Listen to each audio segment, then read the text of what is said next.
Bismillahirrahmanirrahim. Alhamdulillahirabbil alamin. Asyhadu an la ilaha illallah wahdahu la syarikalah wa asyhadu anna Muhammadan abduhu wa rasuluh. Selamat pagi anak-anak. Alhamdulillah hari ini kita bertemu lagi walaupun dalam kondisi belajar daring atau pembelajaran jarak jauh. Nah, untuk pembelajaran hari ini di sejarah kita akan membahas mengenai materi usaha perjuangan mempertahankan kemerdekaan Indonesia, begitu ya. Nah, sebagaimana kita pelajari beberapa minggu kemarin mengenai kemerdekaan Indonesia, nah hari ini kita akan mempelajari mengenai pasca kemerdekaan Indonesia 17 Agustus 1945. Maka silakan untuk dipersiapkan dulu buku sejarah nasional dan pulpennya, sehingga apapun nanti yang ada di slide ini, di video ini, yang penting silakan untuk ditulis di bukunya, gitu ya. Oke, kita mulai materi hari ini ya. Nah, proklamasi kemerdekaan 17 Agustus 1945 bukan merupakan titik akhir perjuangan bangsa Indonesia begitu untuk melepaskan diri dari belenggu penjajahan, begitu ya. Nah, Belanda yang telah ratusan tahun merasakan kekayaan Indonesia enggan mengakui kemerdekaan Indonesia tentunya, dan Jepang pun yang menguasai Indonesia selama 3 tahun pun sama, begitu ya, enggan mengakui kemerdekaan Indonesia, begitu. Nah, secara politis keadaan Indonesia pada awal kemerdekaan belum begitu mapan. Ketegangan dan kekacauan dan berbagai insiden masih terus terjadi. Hal ini tidak lain karena masih ada kekuatan asing yang tidak rela kalau Indonesia merdeka. Sebagai contoh, rakyat Indonesia masih harus bentrok dengan sisa-sisa kekuatan Jepang. Nah, Jepang beralasan bahwa ia diminta oleh sekutu yang memenangkan perang dunia agar tetap menjaga Indonesia dalam keadaan status quo, begitu ya. Nah, di samping kekuatan Jepang, bangsa Indonesia pun harus berhadapan dengan berhadapan dengan tentara Inggris atas nama sekutu dan juga Nica. Apa itu Nica? Nah, ini ya, apa itu Nica? Nah, nanti kita akan membahas mengenai ini, di mana faktor-faktor yang menyebabkan terjadinya konflik antara Indonesia dengan Belanda. Jadi di mana ketika Indonesia memproklamirkan kemerdekaan, Belanda dengan membawa tentara Inggris itu tidak serta-merta mengakui Indonesia merdeka, begitu. Nah, kondisi hal tersebut membuat hubungan antara Indonesia dengan Belanda kemudian menjadi konflik lagi, begitu. Faktor-faktornya itu antara lain: satu, kedatangan tentara sekutu yang diboncengi oleh Nica. Kedua, kedatangan Belanda atau Nica berupaya untuk menegakkan kembali kekuasaannya di Indonesia. Nah, kedatangan tentara sekutu diboncengi oleh Nica. Semenjak Jepang menyerah kepada sekutu pada 14 Agustus 1945, secara hukum tidak lagi berkuasa di Indonesia. Jadi semenjak hal itu, ketika adanya bom atom Hiroshima dan Nagasaki, atau setelah Jepang menyerah pada tanggal itu kepada sekutu, maka Belanda mendesak Inggris agar segera mensahkan hasil perundingan tersebut. Posisi Indonesia pada waktu itu jadi vacuum of power, begitu ya, atau tidak ada suatu hal yang menjadi pemimpin, gitu, karena vakum, gitu ya. Jepang menyerah, kemudian Indonesia belum mendirikan pemerintahannya, begitu. Kemudian pada 29 September 1945 pasukan sekutu mendarat di Indonesia yang bertugas melucuti tentara Jepang. Nah, tetapi sekutu ini secara diam-diam membawa orang-orang Belanda atau Netherlands Indies Civil Administration atau NICA, yaitu pegawai-pegawai sipil Belanda. Maka bangsa Indonesia curiga dan akhirnya menimbulkan permusuhan, begitu ya. Nah, kedatangan Belanda, Nica berupaya untuk menegakkan kembali kekuasaannya di Indonesia.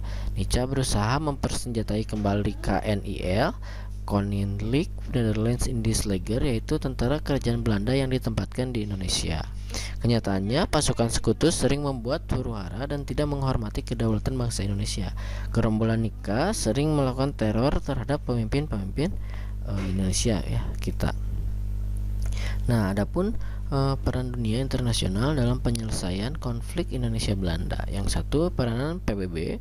Yang kedua, peranan Konferensi Asia dan Resolusi Dewan Keamanan PBB, begitu ya. Nah, adapun peranan PBB untuk memutus konflik Indonesia dan NIKA atau Belanda pada waktu itu adalah pada tanggal 31 Juli 1947, India dan Australia mengajukan masalah Indonesia Belanda ini kepada Dewan Keamanan PBB, begitu. Karena memang India dan Australia melihat bahwa masalah Indonesia Belanda ini semakin runyam, begitu ya. Yang awalnya tadi Belanda ingin melucuti senjata dari Jepang, akan tetapi pada akhirnya melakukan teror kepada kepada pemimpin-pemimpin yang ada di Indonesia, begitu. Maka dalam sidang Dewan Keamanan pada tanggal 1 Agustus 1947 dikeluarkan resolusi yang mengajak kedua belah pihak untuk menghentikan tembak-menembak, menyelesaikan pertikaian melalui cara yang damai. Oke. Kemudian menindaklanjuti ajakan PBB untuk menyelesaikan dengan cara damai, maka RI atau Republik Indonesia pada waktu itu menugaskan Sultan Syahrir dan Haji Agus Salim sebagai duta yang berbicara dalam sidang Dewan Keamanan PBB. Sultan Syahrir menyatakan bahwa untuk mengakhiri konflik antara Indonesia dengan Belanda, jalan satu-satunya adalah pembentukan komisi pengawas dalam pelaksanaan resolusi Dewan Keamanan. Nah, kemudian dibentuk komisi 3 negara yang terdiri atas Australia, diwakili oleh Richard C. Kirby atas pilihan Indonesia. Kemudian ada Belgia, diwakili oleh Paul van Zeeland atas pilihan Belanda. Kemudian ada Amerika Serikat, diwakili oleh Dr. Frank Graham atas pilihan Australia dan Belgia. Nah, KTN berhasil mempertemukan Indonesia dan Belanda dalam suatu perundingan yang berlangsung pada tanggal 18 Desember 1947 di atas kapal perang Amerika Serikat yaitu Renville yang berlabuh di Teluk Jakarta. Akibat dari perundingan Renville, wilayah RI semakin sempit dan kehilangan daerah-daerah yang kaya karena diduduki Belanda. Jadi setelah perjanjian Renville, begitu ya, atau pertemuan dari pertemuan antara KTN ini, wilayah Indonesia menjadi semakin sempit, begitu, karena ada perjanjian-perjanjian di sana di atas kapal perang Indonesia yang yang membuat wilayah Indonesia menjadi sedikit. Adapun perjanjiannya terjadi pada tanggal 17 Januari 1948. Isinya antara lain sebagai berikut ya. Pembentukan Republik Indonesia Serikat atau RIS dengan segera. Republik Indonesia merupakan negara bagian dalam RIS atau Republik Indonesia Serikat. Jadi yang kita perjuangkan menjadi merdeka itu di bawah negara RIS, Republik Indonesia Serikat. Belanda tetap menguasai seluruh Indonesia sebelum RIS terbentuk. Ini perjanjiannya. Kemudian wilayah Indonesia yang diakui Belanda hanya Jawa Tengah, Jogja, dan Sumatera. Yang lainnya bagian dari RIS.